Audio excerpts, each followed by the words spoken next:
funerale ad Asolo di Ivano Beggio, poi la toccante commemorazione nella sua annuale con il rombo delle moto, proprio come aveva chiesto lui, Brugnaro, prendere esempio da uomini così. Appello dei risparmiatori rovinati dal crack delle banche venete alle forze politiche che hanno vinto le elezioni: eroghino subito i risarcimenti previsti, altrimenti molte aziende chiuderanno per sempre. Senza pensarci due volte, una veneziana di 49 anni si è tuffata nel canale davanti al ponte dell'Anconeta per salvare un bambino scozzese di 7 che stava annegando. A 8 mesi dall'insediamento della nuova amministrazione a Mira arrivano novità sul fronte della sicurezza urbana, in primis la possibilità di avere una polizza assicurativa contro i furti pagando 25 euro l'anno. Un 24enne bengalese con precedenti si è addormentato in un cassonetto e si è svegliato nello stabilimento Veritas di Marghera, era in stato confusionale. Basket presentato oggi al Palasport Tagliercio, l'ultimo ingaggio oro-granato della stagione. Edgar Sosa, guardia di origini domenicane, proviene dal campionato australiano. Edizione veneziana dei telegiornali di Antenna 3, buonasera e ben ritrovati. In primo piano, lo avete sentito anche dai nostri titoli, l'addio oggi ad Ivano Beggio, storico patron dell'Aprilia. La cerimonia funebre ad Asolo, poi il feretro scortato da un corteo di moto è stato portato a Noale per l'omaggio tra i suoi operai. Duomo di Asolo gremito per l'ultimo saluto ad Ivano Beggio, patron dell'Aprilia e uno dei simboli dell'imprenditoria del Nord-Est. In molti hanno voluto rendere omaggio al condottiero, come amava essere chiamato, nel percorso dell'ultima tappa del suo viaggio, accompagnato anche questa volta dal rombo delle sue amate motociclette. Parenti, amici, imprenditori, sindaci presenti alla cerimonia. Tra i piloti a rendere omaggio al condottiero, Loris Reggiani, il primo che ha portato la vittoria a Aprilia, che poi ha dominato con Max Biaggi, Loris Capirossi e Valentino Rossi, tutti con nel cuore un ricordo di quell'uomo che dalla piccola ditta di bici del padre ha saputo sfidare i grandi produttori mondiali di moto fino ad arrivare alle vette più alte. Ciascuno ha qualche ricordo bello di Ivano, in famiglia, nel lavoro, nello sport e anche nell'impegno civile e sociale, perché la sua è stata una vita intensa, ricca di esperienze e di realizzazioni, di fatiche e di successi. Un corteo di motociclisti da tutta Italia, in sella alla Moto 6.5, il modello preferito e più amato da Ivano Beggio, hanno scortato il feretro dall'uscita della chiesa fino a Noale, che in una rocca gremita ha voluto tributare l'ultimo saluto allo storico patron dell'Aprilia.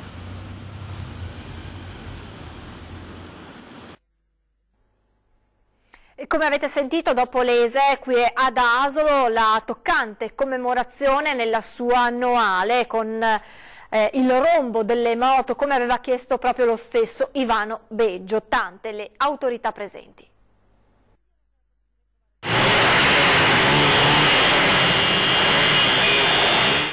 Eccolo, il rombo delle moto che risuona per tutta Noale, proprio come desiderava lui Ivano Beggio, quel rumore che amava tanto e che l'ha accompagnato nel suo ultimo viaggio.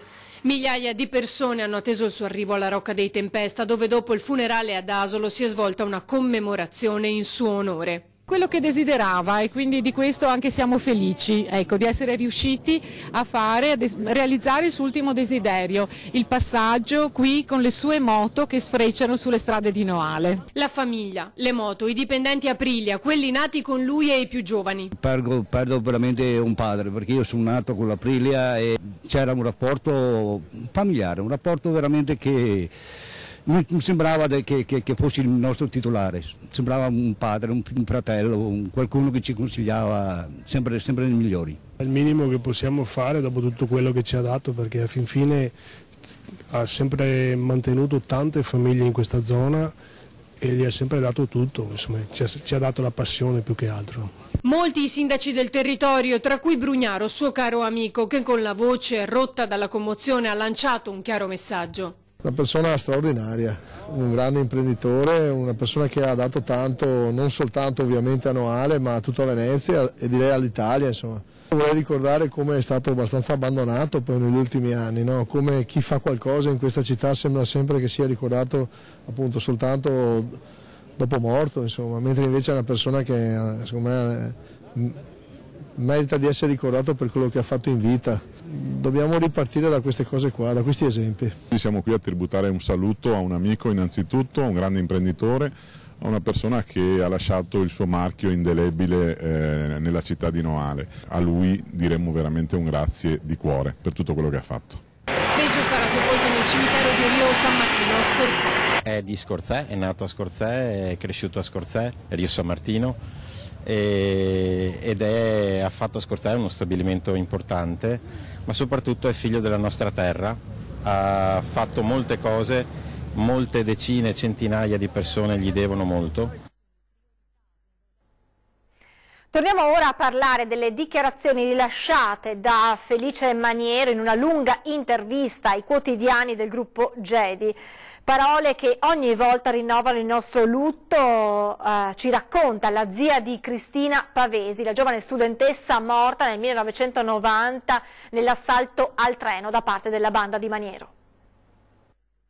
Ad ogni dichiarazione di Maniero, ogni intervista di Maniero, ogni suo modo di presentarsi che rimane tale e quale, questo è proprio un far morire di nuovo Cristina. A parlare è Michela Pavesi, zia di Cristina, morta nel 1990, colpita dalle schegge del vagone portavalori Venezia-Milano, fatto esplodere dagli uomini di Felice Maniero. Cristina viaggiava su un altro convoglio proveniente da Padova, dove studiava, e diretto nella sua città, Conegliano. Ad ogni intervista l'ex boss della Mala del Brenta dice di essere pentito per la morte della giovane studentessa.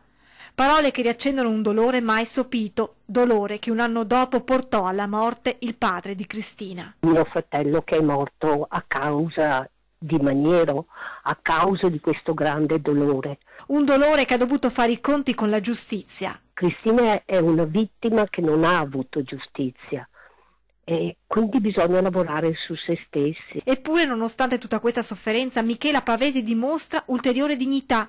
Nessun rancore, dice, nei confronti di Maniero. Io non provo assolutamente niente nei confronti di Maniero, non provo rabbia, non provo odio, non ho rancore. Per me è stato importante staccarmi dal punto di vista emozionale e cercare altre vie. Se io fossi ingabbiata nell'odio, non riuscirei a vivere. E così Michela Pavesi ha trovato il suo modo per andare avanti. Ha iniziato a collaborare con Libera di Don Ciotti, ad andare nelle scuole. E poi c'è il progetto al fianco degli educatori di strada nel quartiere Barra di Napoli, dove vivono ragazzi che, spiega, potrebbero diventare i nuovi manovali della camorra. Tutti noi, aggiunge Michela Pavesi, abbiamo bisogno di legalità. Non ci possono più essere persone come Maniero se ognuno di noi facesse qualcosa. L'ultimo pensiero va a Cristina, a come sarebbe oggi. Penso che avrebbe fatto tante cose, era altruista e generosa. Io penso sempre a lei. Ed ora la politica è Gianni Corradini, commercialista, ex amministratore del Casinò di Venezia e già candidato sindaco 5 anni fa, il candidato sindaco unitario del centrodestra San Donà di Piave. Dopo un lungo periodo di polemiche e litigi tra i partiti del centrodestra, chiuso l'accordo in giornata tra Lega e Forza Italia, nome proposta dalla Lega.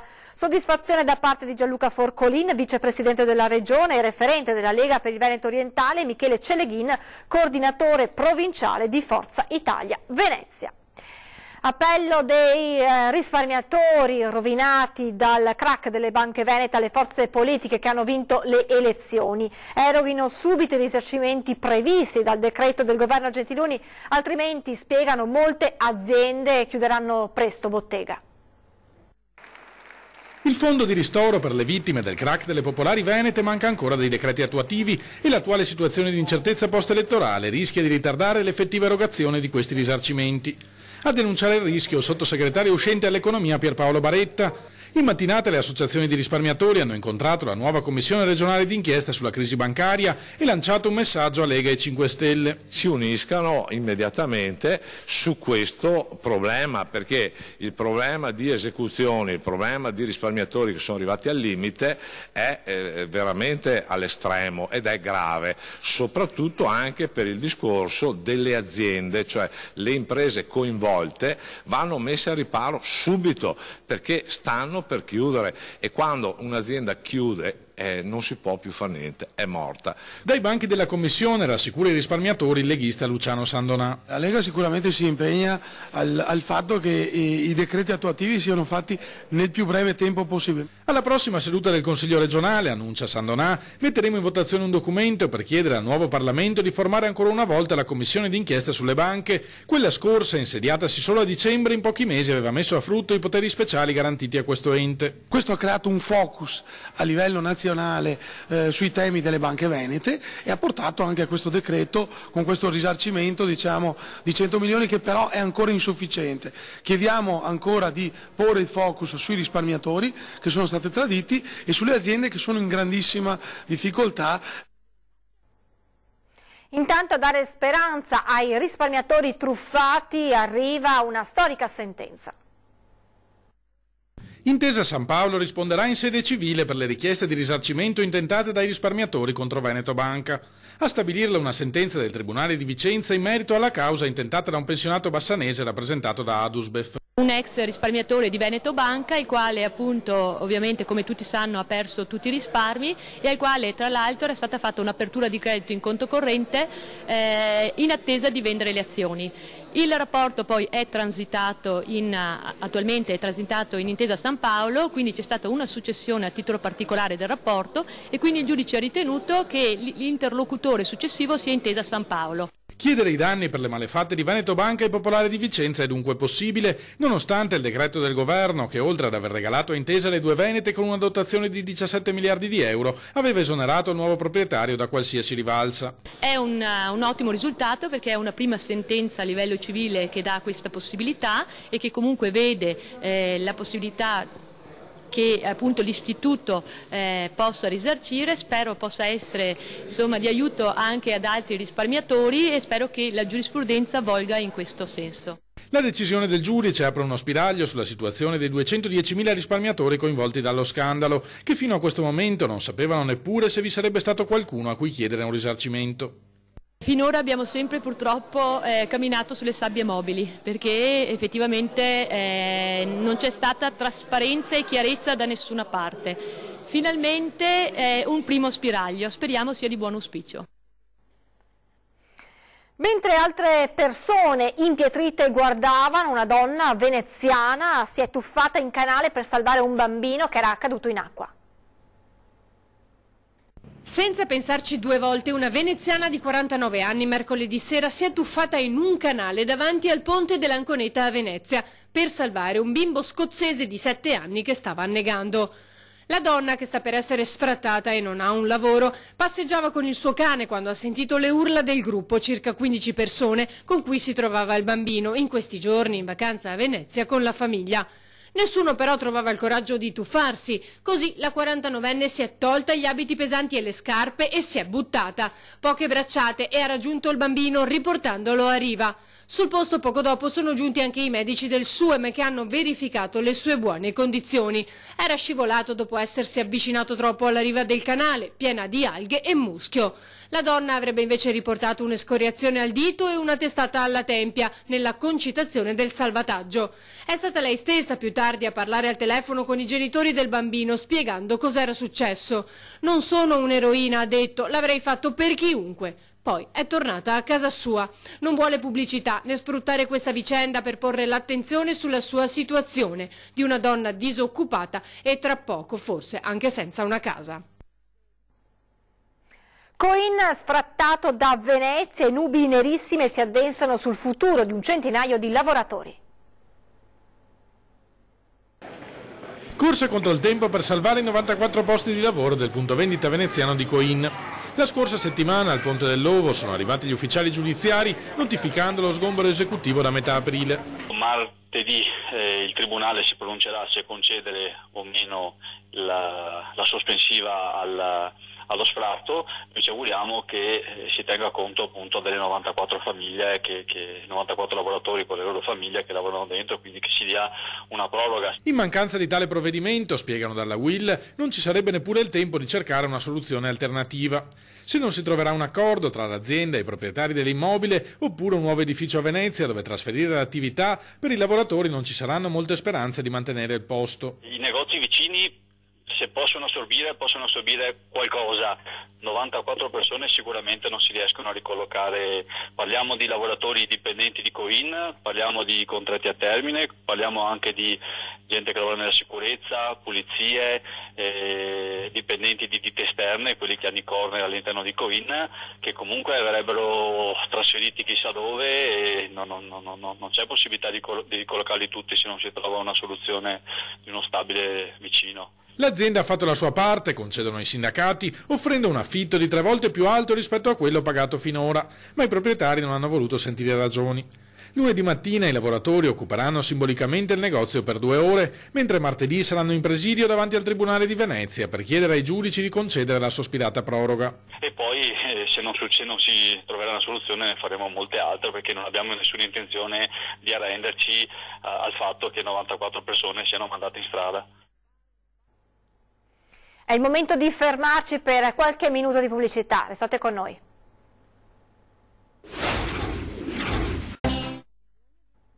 Di nuovo in studio con l'edizione veneziana dei nostri telegiornali, andiamo a Mira perché ci sono importanti novità in fatto di sicurezza urbana, polizze assicurative contro i furti e un servizio di vigilanza notturna.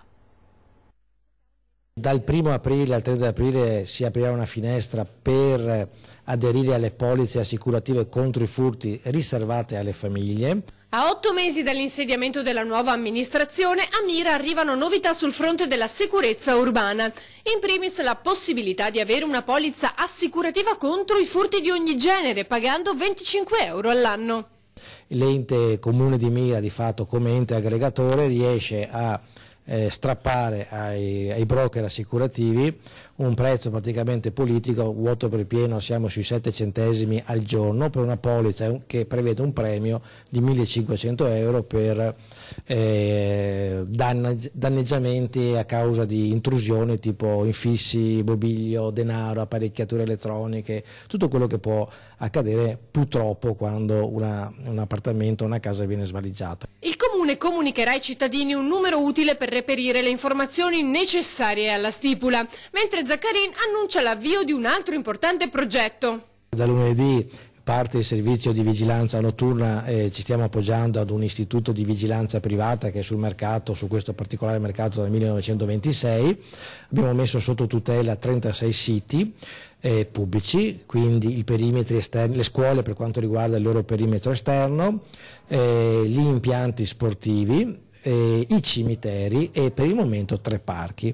È una sorta di sperimentazione che anche altri comuni hanno già adottato e in relazione poi all'esito vedremo anche il prossimo anno come ritarare questo tipo di servizio. Il servizio si svolgerà dalle 22 alle 5 del mattino per un anno.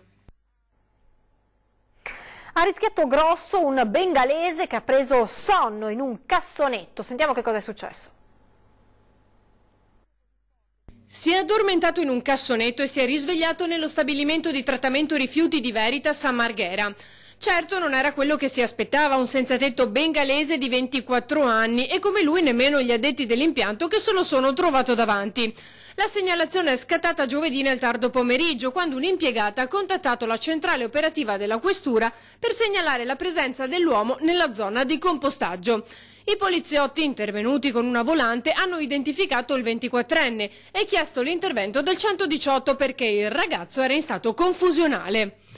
L'hanno trasportato al pronto soccorso dell'Angelo per accertamenti. Sarebbe stato proprio lui a raccontare agli agenti della sua disavventura. Per motivi che solo lui conosce, si sarebbe addormentato nel bidone dell'immondizia, dopodiché caricato su un camion. La giuria del premio letterario Campiello Giovani ha scelto, su circa 200 partecipanti, i 25 semifinalisti della 23esima edizione.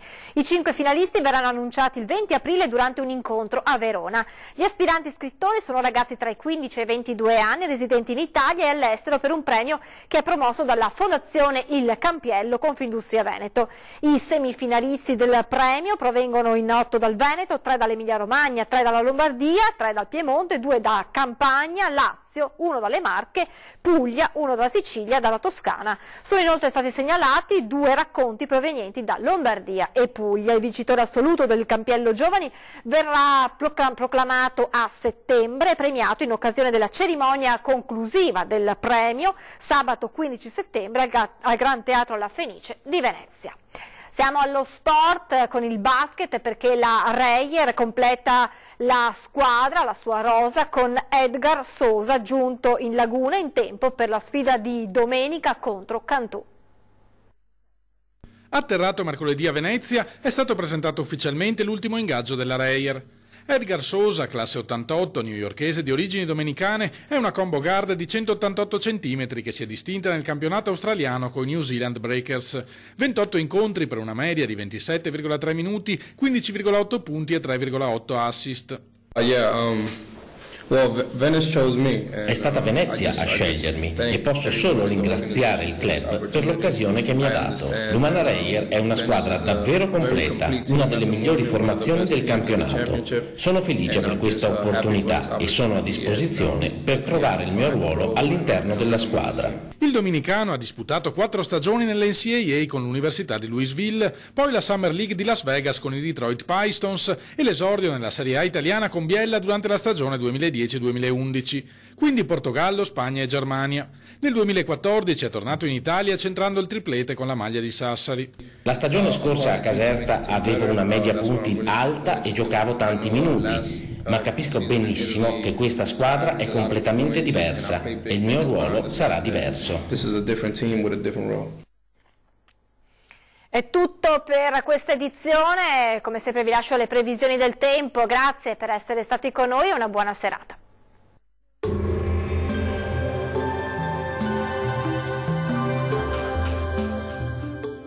Tonus è il miglior negozio di calzature moda comoda. Qui troverete il più vasto assortimento di calzature Fratelli Tomasi. Eleganza e comodità, perché camminare è vivere.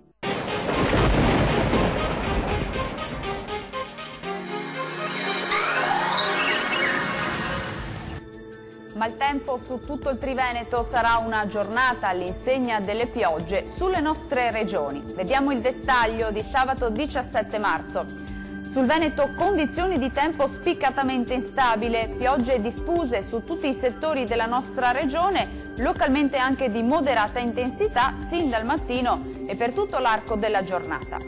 Diamo uno sguardo all'andamento delle temperature, le minime saranno comprese tra 5 e 7 gradi, valori massimi molto miti tra 8 e 12 gradi circa.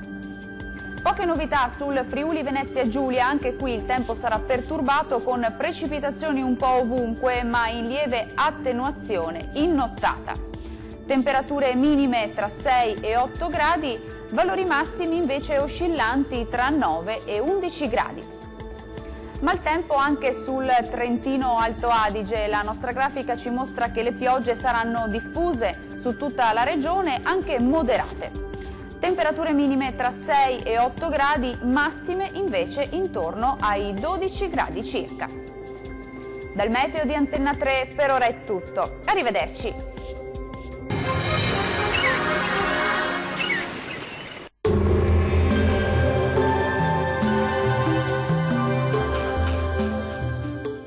Tonus è il miglior negozio di calzature moda comoda. Qui troverete il più vasto assortimento di calzature Fratelli Tomasi. Eleganza e comodità, perché camminare è vivere.